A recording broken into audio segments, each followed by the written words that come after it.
beriman kepadanya, maksudnya beriman Allah bersemayam itu wajib, dan bertanya tentangnya, tentang kaifiyahnya adalah bid'ah.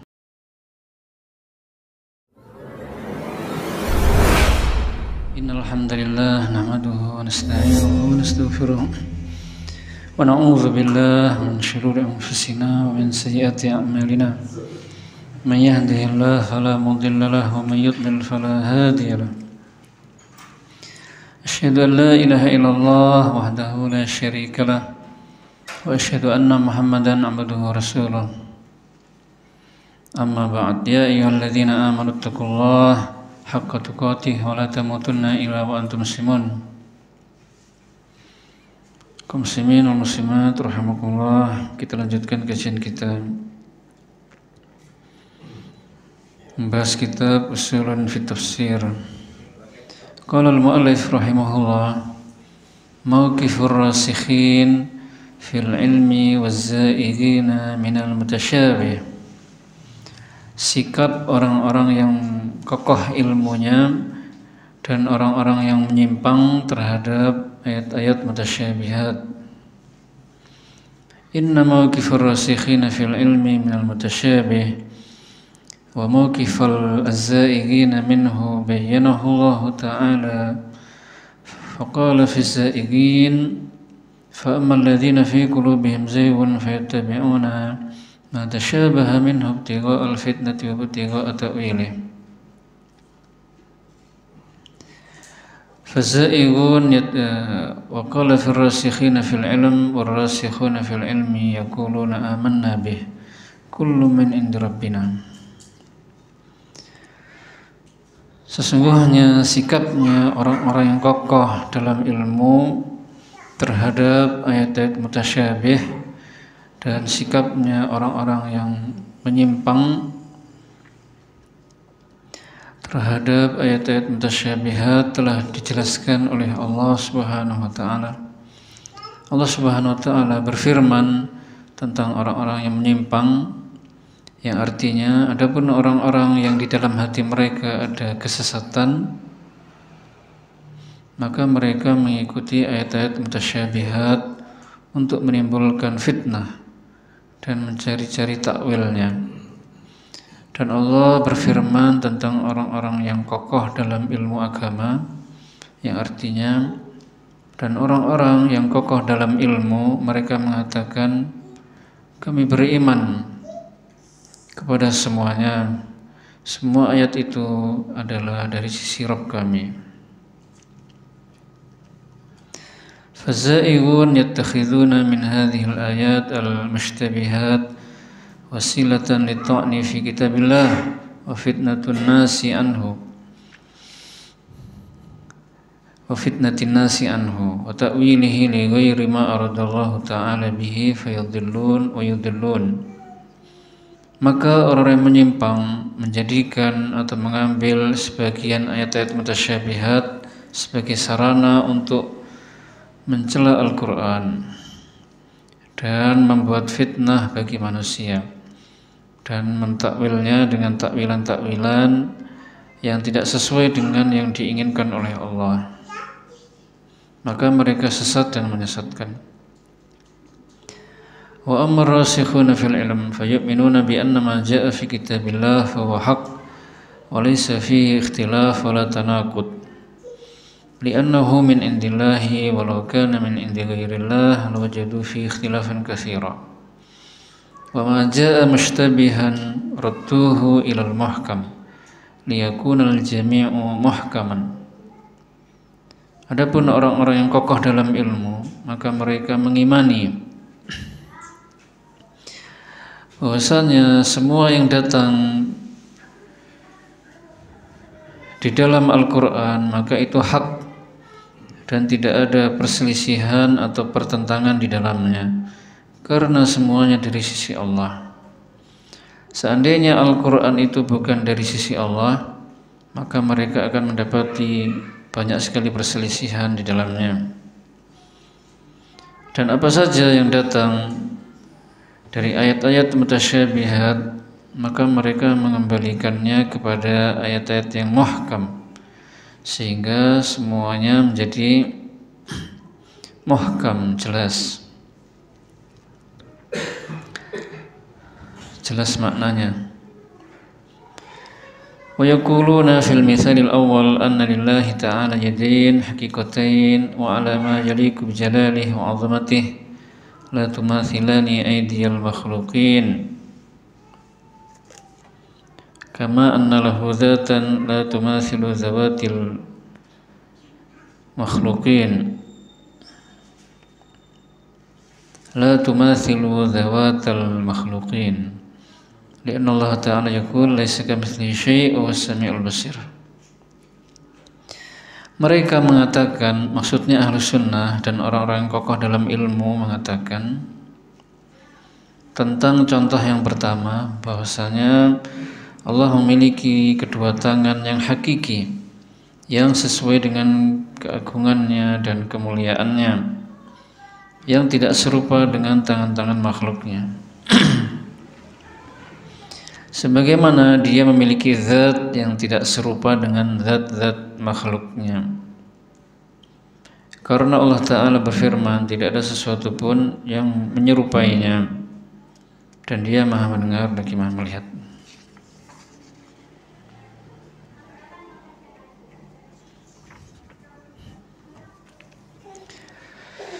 Jadi kaum muslimin, bagaimana sikap orang-orang yang kokoh dalam ilmu terhadap ayat-ayat mutasyabihat dan sikap-sikapnya orang yang sesat terhadap ayat-ayat mutasyabihat.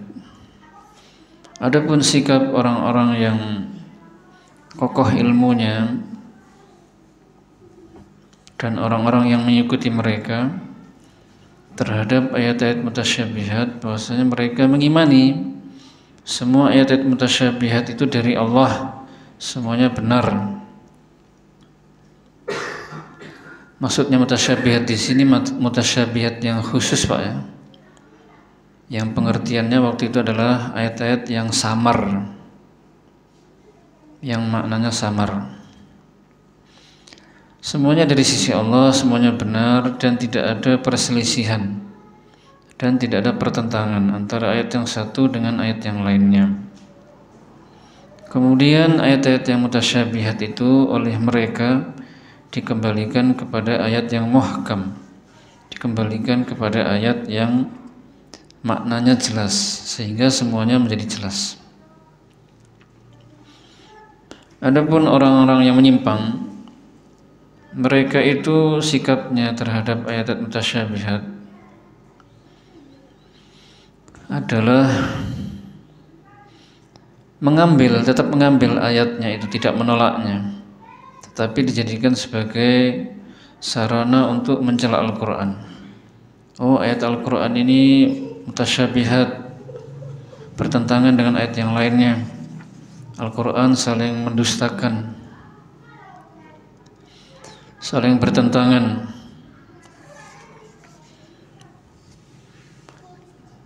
Sehingga membuat manusia ragu-ragu. Kemudian mereka juga merubah maknanya kepada makna yang tidak benar, yang tidak sesuai dengan yang dikehendaki oleh Allah. Contohnya yang pertama, firman Allah Ta'ala, bal yadahu mabsutatan, waktu itu, Pak, ya. Akan tetapi kedua tangannya terbuka.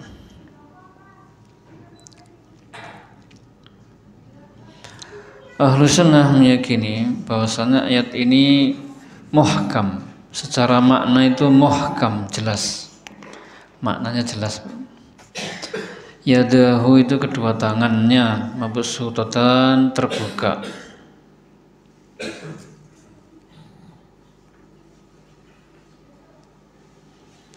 Akan tetapi Ahlus Sunnah, selain mereka meyakini Allah memiliki tangan hakiki, tapi tangan Allah itu sesuai dengan keagungannya, tidak serupa dengan tangan-tangan makhluknya. Begitu pula zat Allah sesuai dengan keagungannya, tidak serupa dengan zat makhluknya. Kalau kita lihat tangan-tangan makhluk saja mereka saling berbeda. Kalau kita misalnya nyebut semut, maka tangannya itu sesuai dengan keadaannya, sesuai dengannya, kecil ya. Kalau kita menyebut tangan gajah, maka sesuai dengan gajah itu besar tangan manusia tidak saling sama, tidak serupa. Apalagi tangan Allah maka tentu lebih indah, agung, sesuai dengan keagungannya. Allah berfirman, laisa kamitslihi syai', tidak ada sesuatu pun yang menyamainya atau menyerupainya.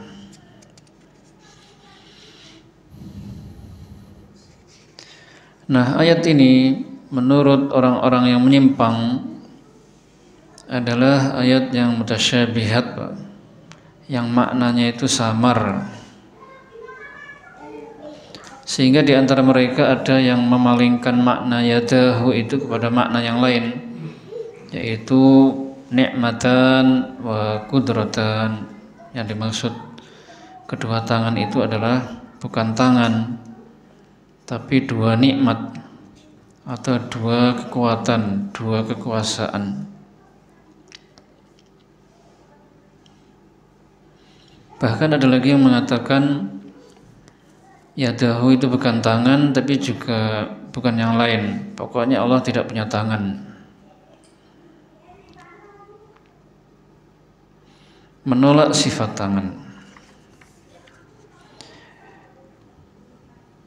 Karena mereka salah memahami ayat yang lain, ayat yang muhkam sebenarnya, yaitu laisa kamitslihi syai', tidak ada sesuatu pun yang menyamainya, tidak ada sesuatu pun yang menyerupainya.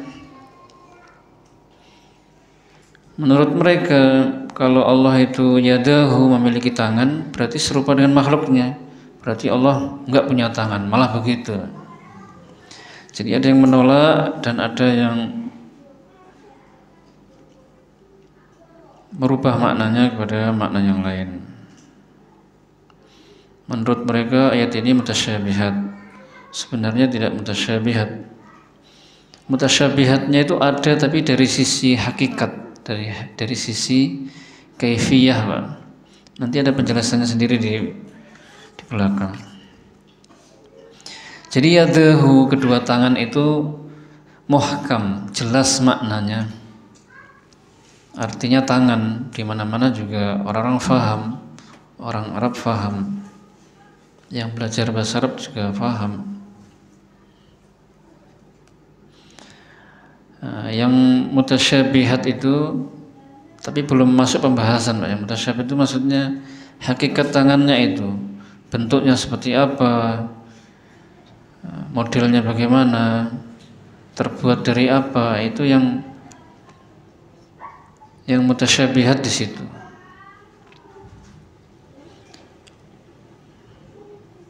Itu mutasyabihat yang tidak diketahui oleh siapapun kecuali hanya Allah saja, yang mengetahui hanya Allah.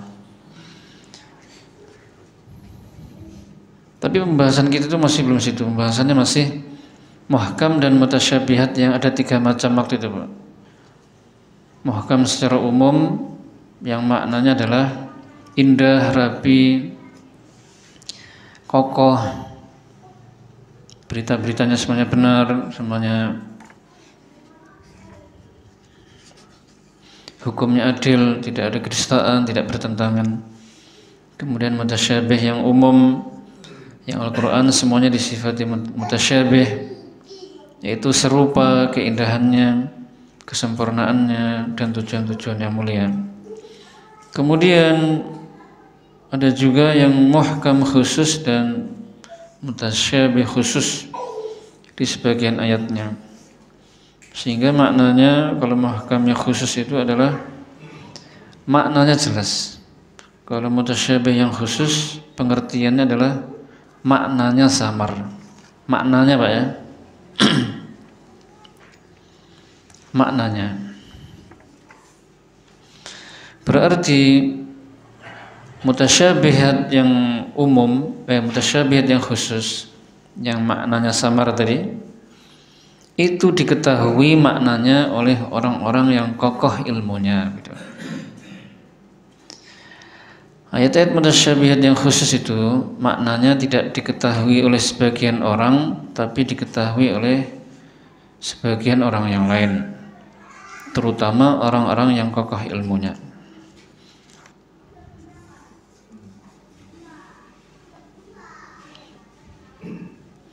Seperti itu di bal yadahu mabsutatan, kedua tangannya terbuka. Sebenarnya itu muhkam, hanya saja orang-orang yang sesat menganggapnya itu mutasyabihat. Tapi Ahlus Sunnah membantah, Pak ya. Itu muhkam, yadahu artinya kedua tangan jelas. Dan didukung oleh ayat muhkam lainnya yaitu laisa kamitslihi syai' wa huwas samiul basir. Tangan Allah tidak serupa dengan tangan makhluknya. Tangannya sesuai dengan keagungannya. Sekarang contoh yang kedua. Wa yaquluna fil mithali tsani innal hasanata was sayyi'ah kiltahuma bi taqdirillahi azza wa jalla. Lakinnal hasanata sababuha tafaddulu min Allah ala ibadihi wa amma sayyi'ah fasababuha fi'lul abad.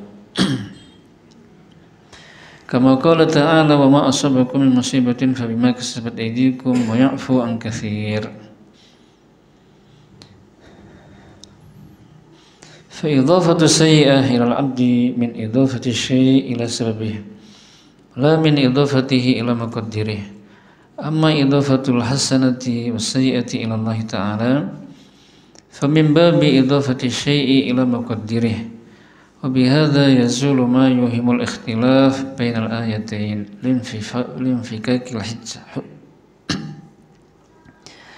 لانفكاك الجهة. Mereka mengatakan, maksudnya mereka itu Ahlus Sunnah, Pak, tentang contoh yang kedua. Sesungguhnya kebaikan dan keburukan itu semuanya terjadi dengan takdir Allah. Akan tetapi kebaikan itu sebabnya adalah adanya karunia dari Allah kepada hamba-hambanya. Adapun keburukan maka sebabnya adalah dari perbuatan hamba itu sendiri. Sebagaimana Allah berfirman yang artinya, dan apa saja musibah yang menimpa kalian, maka itu disebabkan akibat perbuatan tangan kalian sendiri, dan Dia memaafkan sebagian besar kesalahanmu. Maka disandarkannya keburukan kepada hamba itu adalah bentuk penyandaran atas sesuatu kepada sebabnya, bukan penyandaran sesuatu kepada yang menakdirkannya. Adapun penyandaran kebaikan dan keburukan kepada Allah, maka itu bentuk penyandaran sesuatu kepada yang menakdirkannya. Maka dengan demikian hilanglah apa yang dianggap bertentangan antara dua ayat tersebut. Pertemuan lalu telah disebutkan contoh ayat yang mutasyabihat, Pak, yang orang-orang yang sesat itu senang. Akhirnya mereka membuat fitnah. Ayatnya adalah ma asabaka min hasanatin faminallah wa ma asabaka min sayyi'atin famin nafsik. Surah An-Nisa. Dan di ayat yang lain surah An-Nisa juga, wa in tusibuhum sayyi'atun yaqulu hadhihi min indik qul kullun min indillah. Jadi di ayat yang pertama itu dikatakan kebaikan dari Allah, kalau keburukan itu dari dirimu sendiri. Mohon maaf ya, kebaikan yang kamu dapatkan atau yang menimpamu maka itu dari Allah. Kalau keburukan yang menimpamu maka itu dari dirimu sendiri. Sedangkan di ayat yang lain Allah mengatakan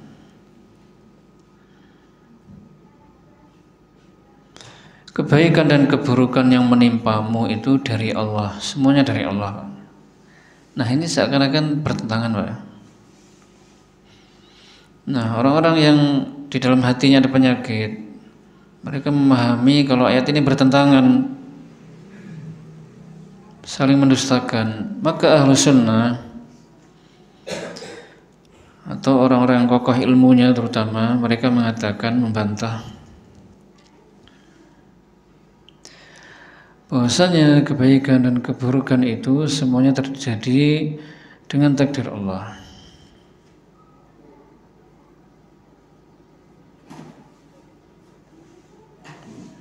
Jadi maksud yang dimaksud pada ayat yang pertama tadi, keburukan itu dari hamba sendiri. Keburukan yang menimpa hamba itu dari hamba sendiri, itu maksudnya adalah idhafatu syai' ila sababihi,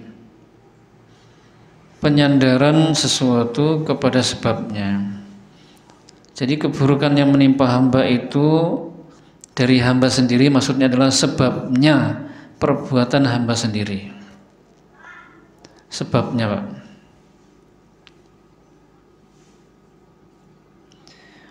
Bukan yang menakdirkan, bukan penyandaran kepada yang menakdirkan.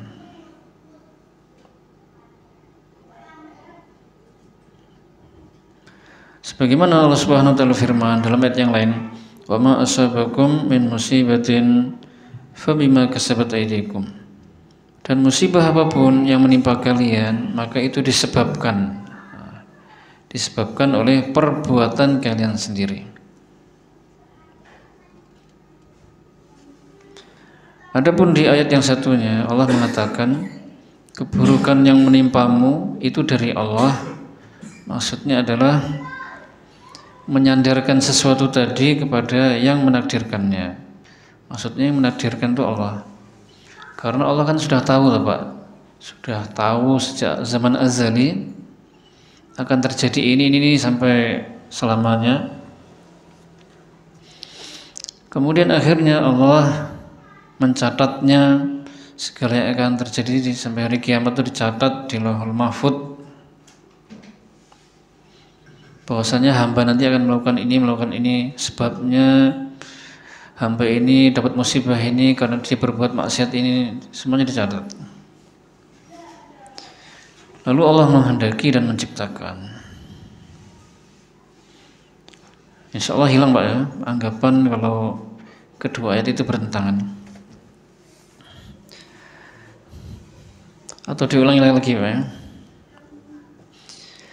Jadi kebaikan itu semuanya dari Allah, maksudnya semuanya itu karunia dari Allah. Kalau keburukan itu disandarkan dari hamba dan juga dari Allah. Saya ulangi, kalau kebaikan itu semuanya dari Allah, ayat tadi nggak ada pertentangan karena keduanya menyatakan dari Allah. Maksudnya itu karunia. Dan juga Allah yang menakdirkan, tentu pasti. Allah yang menakdirkan dan Allah yang memberi karunia. Kalau keburukan yang menimpa, apakah miskin, sakit, dan musibah-musibah lainnya, maka di ayat yang satunya tadi disandarkan dari hamba, yang satunya disandarkan kepada Allah, artinya datangnya dari Allah. Maka ayat yang pertama tadi, maksudnya musibah yang menimpa hamba itu adalah dari hamba, maksudnya sebabnya adalah perbuatan hamba.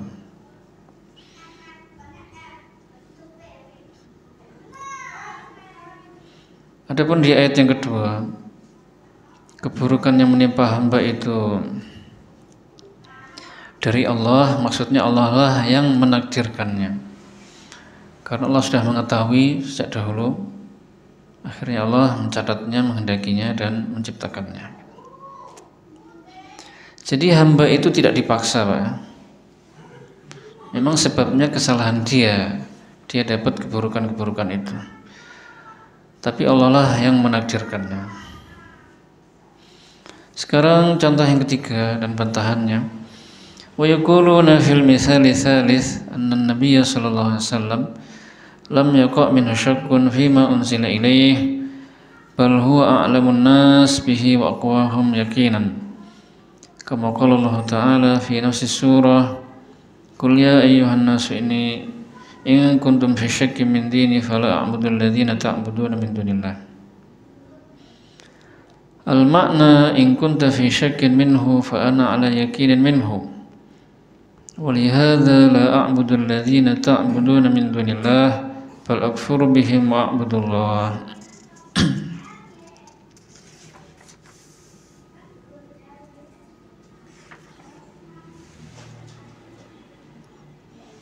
Mereka mengatakan, maksudnya Ahlus Sunnah, tentang contoh yang ketiga, bahwasanya Nabi itu tidak memiliki rasa keraguan terhadap Al-Quran yang diturunkan kepada beliau. Bahkan beliau itu manusia yang paling berilmu tentang Al-Quran dan yang paling yakin. Sebagaimana Allah berfirman pada surat yang sama, yang artinya, katakanlah wahai manusia, sesungguhnya jika kalian berada dalam keraguan tentang agamaku, maka aku tidak menyembah sesembahan yang kalian sembah selain Allah.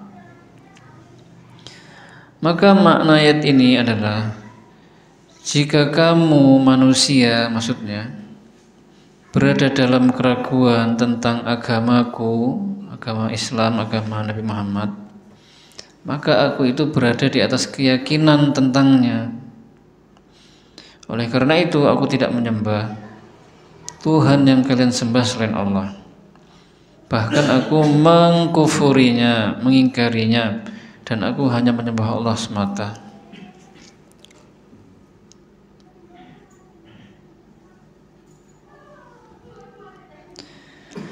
Wala yalzamu min qawlihi fa in kunta fi syakkin mimma anzalna ilaik ay yakuna syakku jaizan 'ala Rasul sallallahu alaihi wasallam aw waqi'an minhu. Ala tara qawluhu ta'ala qul in kana lirrahman waladun fa ana awwalul 'abidin. Hal yalzamu minhu ay yakuna al-waladu jaizan 'ala Allah ta'ala wa hasilan? Kalla. Fa hadza lam yakun hasilan wala jaizan Allah Ta'ala. Qala Allah Ta'ala wa ma yanbaghi lirrahmani an yattakhidha walada in kullu man fis samawati wal ardi illa atir rahmani 'abda wa la yalzamu min qawlihi fala takunanna minal mumtarin an yakuna al-imtira' waqi'an min ar-rasul sallallahu alaihi wasallam li'anna an-nahya 'an syai' qad yuwajjahu ila man lam yaqa' minhu. Ala tara qawluhu ta'ala wa la yasuddannaka 'an ayatillahi ba'da idh unzilat ilaik wad'u ila rabbik wa la takunanna minal musyrikin. Wa minal ma'lumi annahum lam yasuddu an-nabiyya 'an ayatillah wa anna an-nabiyya sallallahu alaihi wasallam lam yaqa' min syirk wal gharadu min tawjihin nahyi ila man la yaqa' minhu at-tandid biman waqa'a minhum wa tahdhiru min hajihim.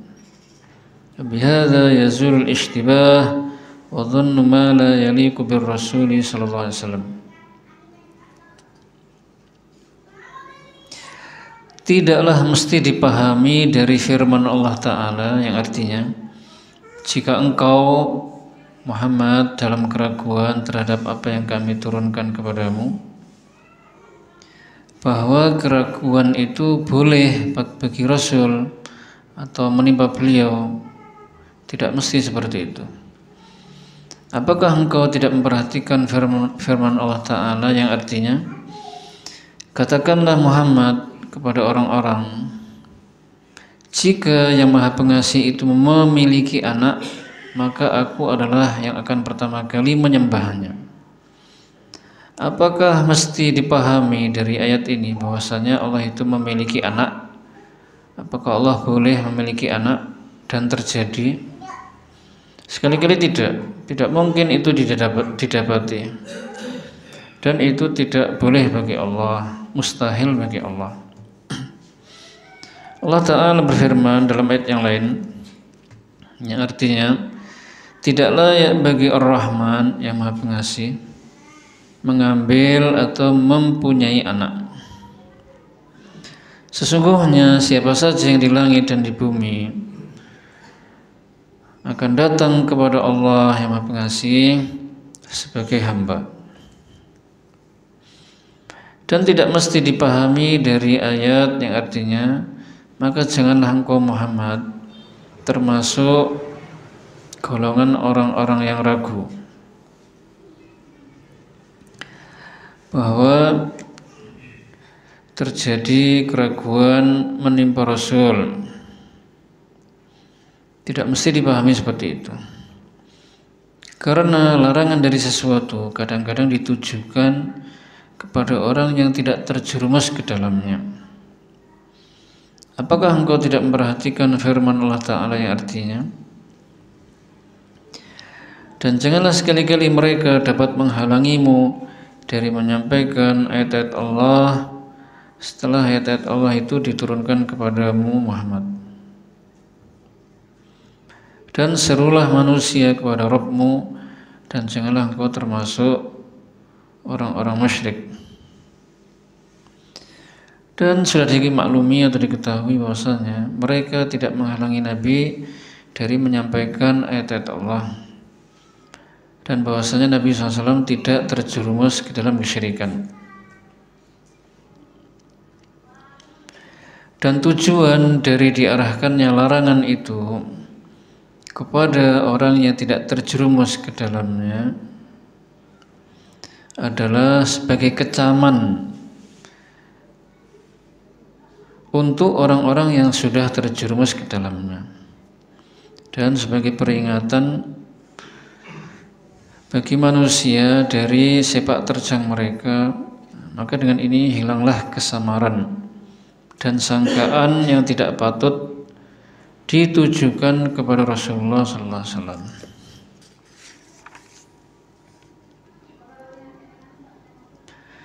Itu diantara contoh ayat yang menurut orang-orang yang sesat, ayat mutasyabihat.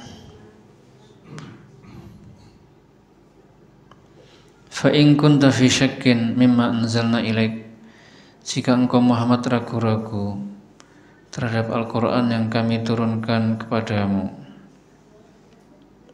maka ini tidak mesti dipahami Nabi itu kemudian ragu terhadap Al-Quran, ya Pak ya.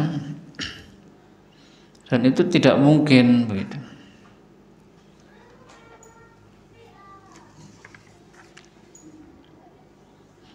Bahkan Nabi itu orang yang paling berilmu tentang Al-Quran dan yang paling yakin, sebagaimana Allah menjelaskan di ayat yang lainnya. Jadi perlu melihat ke ayat yang lain. Jangan sampai kita seperti orang yang menyimpang, suka mengambil satu ayat dan meninggalkan ayat yang lain. Yang mana di ayat yang lain Allah memerintahkan Nabi, Pak, untuk mengatakan kepada orang-orang, wahai manusia, jika kalian ragu. Jadi diarahkan ke manusia. Nah, itu kecaman maksudnya untuk mereka yang sudah jatuh. Adapun ayat yang sebelumnya tadi yang ditujukan ke Nabi, bukan berarti beliau jatuh ke dalam keraguan. Karena memang kadang-kadang larangan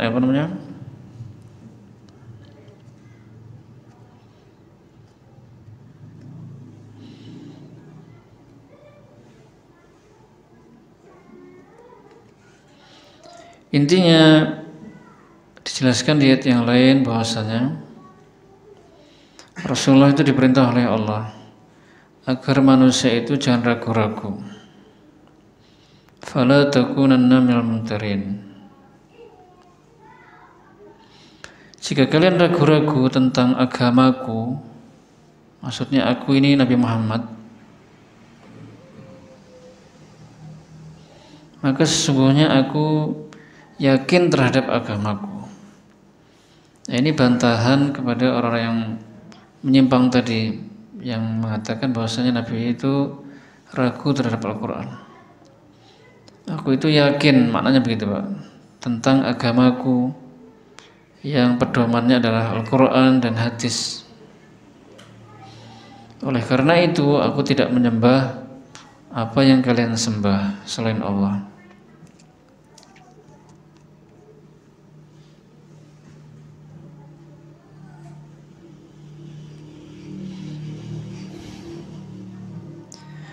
Kemudian contoh yang lain, ayat yang bunyinya Qul in kana lirrahman waladun fa ana awwalul abidin. Katakanlah, Nabi Muhammad menyampaikan kepada orang-orang, seandainya Allah itu memiliki anak, maka akulah yang pertama kali akan menyembahnya. Apakah lalu dipahami dari ayat ini Allah itu punya anak? Maksudnya begitu.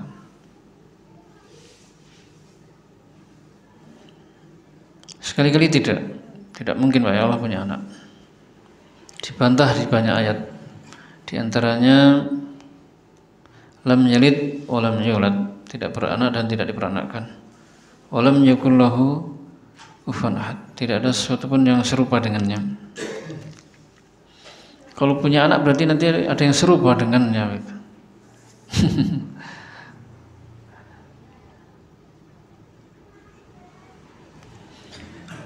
Kemudian dibantah juga, bukan dibantah, maksudnya ayat yang lain menjelaskan, wa ma yanbaghi lirrahmani ay yattakhidha walada.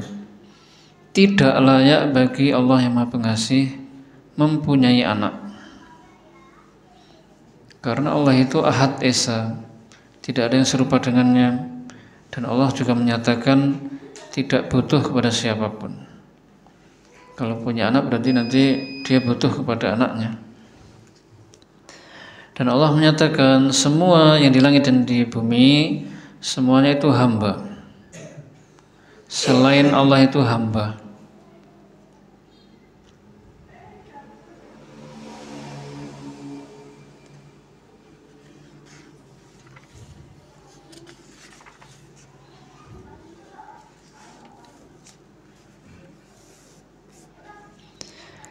Sekarang bab berikutnya, anwa'ut tasyabuh fil Quran, macam-macam kesamaran di dalam Al-Quran. At-tasyabuhul waqi'u fil Quran naw'an, kesamaran di dalam Al-Quran itu ada dua macam. Ahaduhuma hakiki wa huwa ma la yumkinu an ya'lamahu al-bashar ka haqa'iqi sifatillahi azza wa jalla. فإننا وإن كنا نعلم معاني هذه الصفات لكننا لا ندرك حقائقها وكيفيتها لقوله تعالى ولا يحيطون به علما وقوله تعالى لا تدركه الأبصار وهو يدرك الأبصار وهو اللطيف الخبير. ولهذا لما سئل الإمام مالك رحمه الله تعالى عن قوله تعالى Ar-Rahmanu 'alal 'arsy istawa. Kaifa istawa? Qala al-istiwa'u ghairu majhul wal kaifu ghairu ma'qul wal imanu bihi wajib was su'alu anhu bid'ah. Wa hadha an-naw'u la yus'alu an istikshafihi li ta'azzuri al-wusul ilaih. Kesamaran yang pertama adalah hakiki, yaitu hal-hal yang tidak mungkin bisa diketahui oleh manusia, Pak. Seperti hakikat sifat-sifat Allah. Maka sesungguhnya kita tidak akan, maka meskipun kita mengetahui makna sifat-sifat tersebut, tetapi kita tidak mengetahui hakikatnya dan kaifiyahnya berdasarkan firman Allah Ta'ala yang artinya ilmu mereka tidak bisa meliputi ilmunya, dan firman-Nya yang artinya dia tidak dapat dicapai oleh penglihatan mata dan dia dapat melihat segala penglihatan itu, dan dia maha lembut lagi maha mengetahui. Oleh karena itu Imam Malik pernah ditanya oleh seseorang tentang firman Allah Ta'ala, yang artinya yang Maha Pemurah bersemayam di atas arsy. Maka dia bertanya, laki-laki tadi, kaifa stawa, bagaimana bersemayamnya, bagaimana caranya gitu ya. Maka Imam Malik mengatakan al-istiwa, bersemayam itu telah diketahui maknanya, sedangkan kaifiyahnya, bentuknya, tata caranya itu tidak diketahui oleh akal. Beriman kepadanya, maksudnya beriman Allah bersemayam itu wajib, dan bertanya tentangnya, tentang kaifiyahnya adalah bid'ah. Dan hal semacam ini tidak boleh ditanyakan.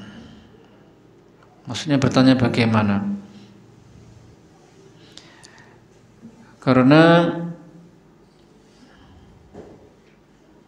ada penghalang untuk bisa sampai kepada jawabannya. Jadi itu kaum muslimin, kesamaran yang pertama yang ada di dalam Al-Quran itu adalah hakiki, yaitu kesamaran yang tidak akan mungkin diketahui oleh manusia. Contohnya seperti sifat-sifat, hakikat sifat Allah. Kita tahu maknanya, tapi hakikatnya dan kaifiyahnya tidak tahu. Contohnya bersemayam, istawa ala, itu maknanya kita tahu, bersemayam atau tinggi di atas. Kemudian wajhun, wajah, yadani, kedua tangan. Kemudian ada lagi kaki. Marah, Allah memiliki sifat marah. Kemudian di dalam hadis itu juga ada Allah tertawa.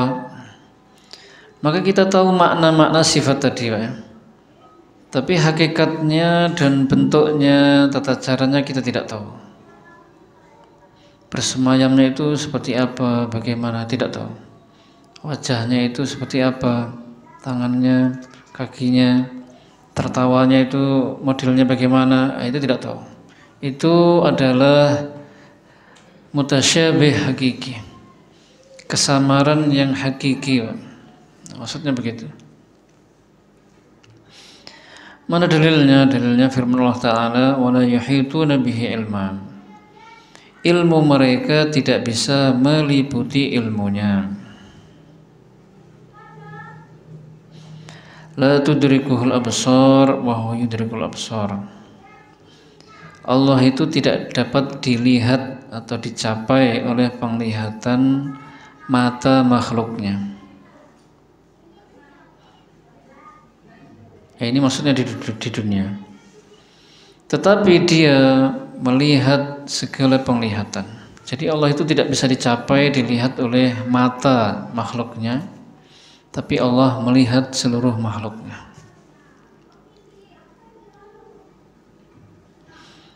Maka kita tidak boleh bertanya, kaifa istawa, bagaimana bersemayamnya, bagaimana wajahnya, bagaimana bentuk tangannya, hakikatnya, kaifiyahnya. Itu adalah bid'ah, ya. Kewajiban kita adalah mengimani Allah punya tangan, bersemayam, wajah, marah kepada orang-orang yang zalim, kafir, tetapi sesuai dengan keagungannya.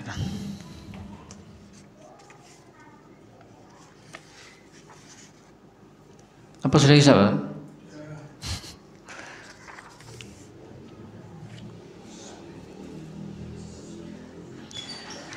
Baik, mungkin sampai sini, Pak, ya.